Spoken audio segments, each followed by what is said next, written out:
முல்லைத்தீவு மக்கள் இன்று துன்பத்தில் அழுது கொண்டிருக்கின்றார்கள். அவர்களின் எதிர்காலம் கேள்விக்குறியாகிக் கொண்டிருக்கின்றது என்று கூறியபோது சிரித்த டக்ளஸ் தேவானந்தா அவருக்கு பதிலடி கொடுக்கவும் தவறவில்லை பிரஜைகள் முன்னணியின் செயலாளர் நாயகமும் பாராளுமன்ற உறுப்பினருமான ஜே ஸ்ரீரங்கா. சிலர் இங்கே தெரியும், டக்ளஸ் தேவானந்தா அமைச்சர் அவர்கள் சிரித்துக் கொண்டிருக்கின்றார். எனக்கு தெரியும், அவருக்கு கவலையாக கூட இருக்கலாம். இந்த சபையிலே நான் அரசு பக்கம் வாக்களித்து விட்டால் அங்கு வருகின்ற அபிவிருத்திகளில் தடை ஏற்படுமோ என்றும் எனக்கு தெரியும். அவருடைய சிரிப்பு நன்றாக இருக்கிறது. ஆனால் ஆனால் ஆனால் அது இல்ல முக்கியம். டக்ளஸ் தேவானந்தா அமைச்சர் அவர்களை நான் உங்களுக்கு கூறுகின்றேன், உங்களுடைய சிரிப்பெல்லாம் முக்கியம். அங்கு மக்கள் அழுகிறார்கள், அவர்களுக்கு நாங்கள் எதுவும் செய்ய வேண்டும். நீங்கள் இங்கு சிரித்துக் கொண்டிருக்கின்ற பொழுது அங்க மக்கள் அழுது கொண்டிருக்கிறார்கள், அதுதான் முக்கியம் என்பதை நீங்கள் புரிந்து கொள்ள வேண்டும். அதனால் தான் நான் உங்களுக்கு கூறுகின்றேன், இங்கு அந்த மக்கள் அவலத்தில் இருக்கின்ற பொழுது யுத்தம் முடிந்திருக்கிறது, 30 வருட யுத்தம் முடிந்திருக்கிறது. அந்த 30 வருட யுத்தம் முடிந்திருக்கின்ற பொழுது 30 வருட யுத்தம் முடிந்திருக்கின்ற பொழுது அதை பற்றி சிந்தியுங்கள். இன்று நாங்கள் பேசுகின்ற பொழுது 30 வருட யுத்தத்தின் முடிவில் பேசுகின்றோம்.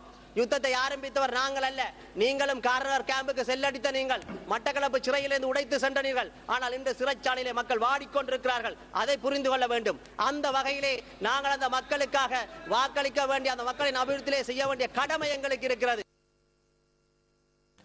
தமது கௌரவத்தையும் தமது கொள்கையையும் தமது சுயமரியாதைக்கும் அரசியல்வாதிக்கோ அல்லது வியாபாரிக்கோ அல்லது தூதுவர ஆலயங்களுக்கோ அடக்கு வைக்கும் அடிப்பணியவும் தான் தயாரில்லை என்றும், ஆனால் துன்பப்பட்ட மக்களையும் சேவையை எனக்கு வாக்களித்த மக்களின் தேவைகளையும் பூர்த்தி செய்யும் பொருட்டு அவர்களின் வேண்டுகோளுக்கு இன்றைய நிலைமையில் நான் எனது சுயமரியாதையும் எனது கொள்கையையும் அடகு வைக்க தயார் என்று பிரஜைகள் முன்னணியின் செயலாளர் நாயகம் பாராளுமன்றத்தில் தெரிவித்தார்.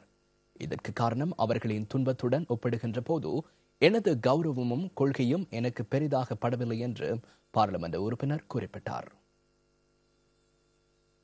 இன்று எதிர்க்கட்சியில் இருக்கின்றவர்கள் அரச பக்கம் சார்பளிப்பதா அல்லது தீர்மானிப்பதா என்பதனை இங்கு மக்கள் வாக்களித்த பிரதேசங்களில் இல்லாமல் கொழும்பிலே இருக்கின்ற சில ரூமுகளிலும் சில தூதரக ஆலயங்களிலும் தான் தீர்மானித்துக் கொண்டிருந்தனர்.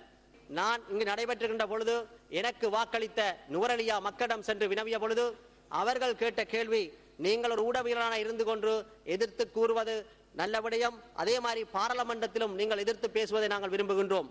ஆனால் இன்று இந்த 18வது திருத்தச் சட்டத்தின் ஊடாக எமது குறிப்பாக நுவரலியா மாவட்டத்திலே எந்தவித ஒரு பாதிப்பும் வராத பொழுது எந்த வகையிலே நீங்கள் இதை எதிர்த்து எங்களுக்கு சேவையை செய்ய போகின்றீர்கள் என்று.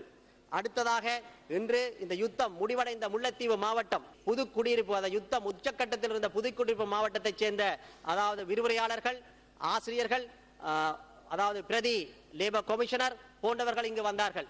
அவர்கள் கருத்து என்ன என்பதனையும் இங்கிருக்கின்ற பலரிடம் அறிவதற்காக சில, அதாவது இந்த பப்ளிக் சர்வீஸ் கமிஷன், அதாவது இதிலிருந்து இந்த 18வது திருத்தச் சட்டத்திலே 13வது திருத்தச் சட்டத்தில் இருந்தது அகற்றப்பட்டிருக்கின்ற பேச்சுவார்த்தை நடைபெற்றது.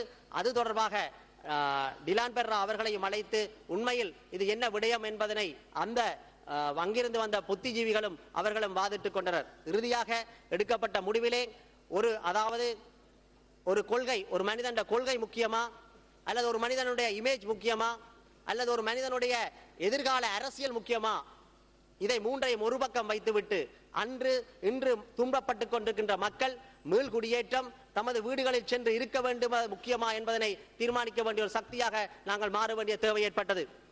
இந்த வகையிலே அங்கிருக்கின்ற மக்கள் ஒருவர் எழும்பி கேட்டார், உமது சுயமரியாதை உமது கொள்கை என்றதை நீர் பார்க்கிறீர், ஆனால் நாங்கள் இங்கு எமது பிரதேசத்திலே மீன்பிடிக்க முடியாமல் இருக்கின்றோம், எமது பிரதேசத்திலே நாங்கள் விவசாயம் செய்ய முடியாமல் இருக்கின்றோம், ஆனால் நீர் உமது கொள்கையையும் உமது சுயமரியாதையும் தான் பெரிதாக யோசிக்கின்றீர், ஆனால் எமது மக்கள் இங்கு வாழ முடியாமல் இருக்கிறார்கள், எமது மக்களுக்கு என்ன தேவையை செய்வீர்கள் என்ற கேள்வியினை அந்த மக்கள் எழுந்திருந்தார்கள்.